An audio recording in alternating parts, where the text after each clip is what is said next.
Hello and a very warm welcome. Finance Minister Nirmala Sitharaman all set to present the vote on account. The government going all out to keep expectations real. Last time, just before the elections, when interim Finance Minister Piyush Goyal had presented the interim budget, he'd gone all out, laying out the populist red carpet to try and win voters. This time, the Prime Minister and the Finance Minister trying to keep the bar of expectations low.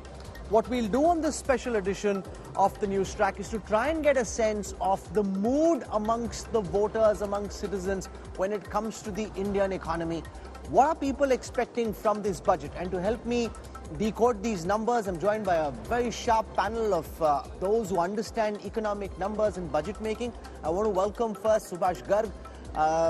Mr. Garg has made several budgets, understands the commas and full stops better than most. Thank you very much, sir, for joining us. Terrific to have you with us. Dr. Rajiv Kumar joins us, headed up the Niti Aayog, one of our sharpest economists. So welcome. Thank you for being here. Supriya Shirnath is here. She's covered many budgets in her capacity as a business journalist, now waiting, itching to tear the budget numbers apart. Zafar Islam joins us. He's been a banker in the BJP and understands budget making. With us also is Yashwant Deshmukh, whose team at Seawater led the exercise of trying to get a sense of the economic review from the lens of the Indian voter. The government did its own economic review. We'll see how the voters are looking at the current state of the Indian economy. So let me take question number one on our screen right now. Has the centre delivered on the economic front? This was the question posed by the Seawater team. Here are the responses, and what we've done to try and make this easier for you to decode is going back 5 years. You can look at numbers starting from 2020. Better than expected, say 40% of the respondents. In 2020, it was 34%. 21, it was 30%. Remember, that's also when the pandemic happened. Just as expected, say 25%. Earlier, it was 16% in 2020, so it's gone up a little bit more. Worse than expected is now at 35%. In 2020, it was at 50%. In 21, it was at 40%.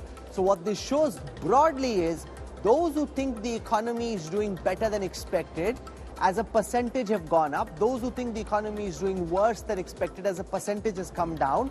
But remember, the base here are the years of the pandemic, and therefore that's when expectations were really low in terms of how the government was actually performing. So with that, let me get our first word in from Rajiv Kumar. Dr. Kumar, this first set of data suggests that people aren't delighted with the way the economy is, but they aren't particularly disappointed either. They think it's going just the kind of way they'd like it to, or they would have imagined that it would. I think this data reflects the reality, and I said this earlier in the earlier show, which is that most people, the large sort of mass of common people believe that this government is working and working for their benefit. And that's happened because of several things that the government has done, and principally amongst them I would count the direct benefit transfers, the sort of scheme that the government has announced, and the fact that, it is reaching food to the 800 million people, etc., etc. Now, and the fact that the government, I think the people recognize the fact that despite the global uncertainty and despite the pandemic, the government is back on track. And I think that's what's reflected in this data. Back on track and doing better than the rest of the world. Because remember, economic performance is always relative. The International Monetary Fund in its global macroeconomic outlook that came out this week has actually revised upwards India's economic growth and has a bullish outlook on India's growth next year as well. Supriya Shirnath, there were various things that happened during this term of the Modi government where the government could have botched up spectacularly, and a lot of international governments did.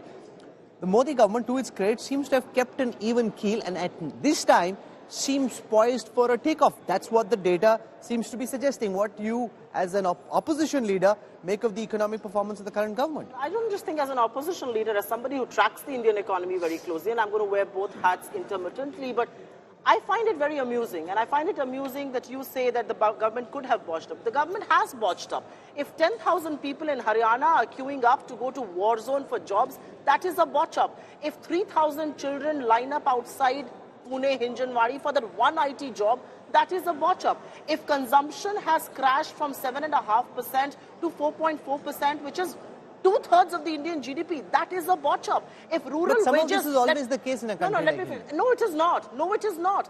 A demand dip Hindustan Unilever, somebody like you who also looks at business today, ask your editors there. Hindustan Unilever, which is a yardstick, which is the bellwether as far as consumption is concerned, is reporting negative sales growth, very, very muted profits. Why is that happening? Because demand is down. Now, if the economy was on a cruise, if the economy was doing well, why would demand dip? If the economy was well, why would joblessness be an issue? The reality is that whether it's consumption, whether it's joblessness, or even investment for that matter, is the government Achilles heel.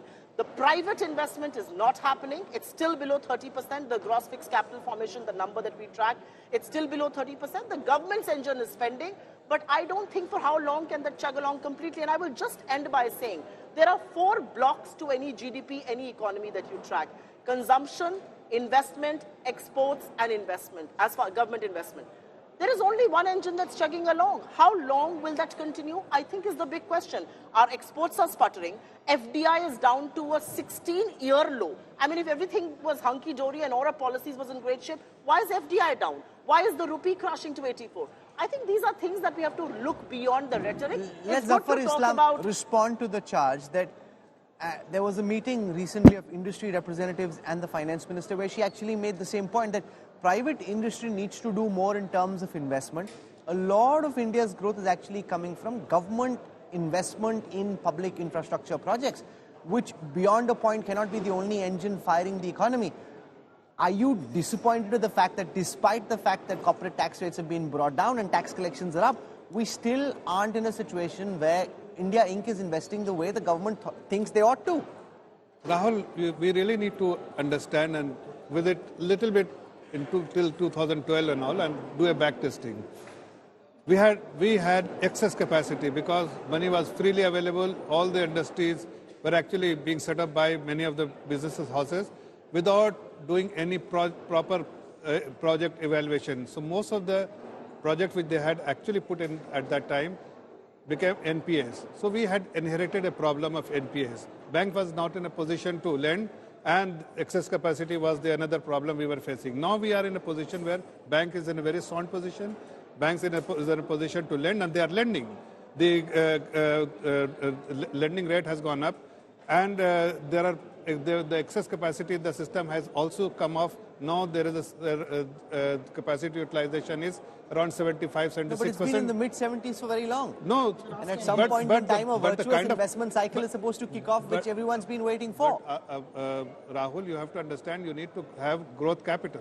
Growth capital comes from the equity as well as the bank loan. Bank was not in a position to lend. How do you, even if you have some surplus cash on your balance sheet, you will not be able to invest because you need debt from the banking segment, which was not coming. Now in a position to that private sectors are evaluating projects, they are investing, they are putting new projects, and you will see that a lot more projects will come up.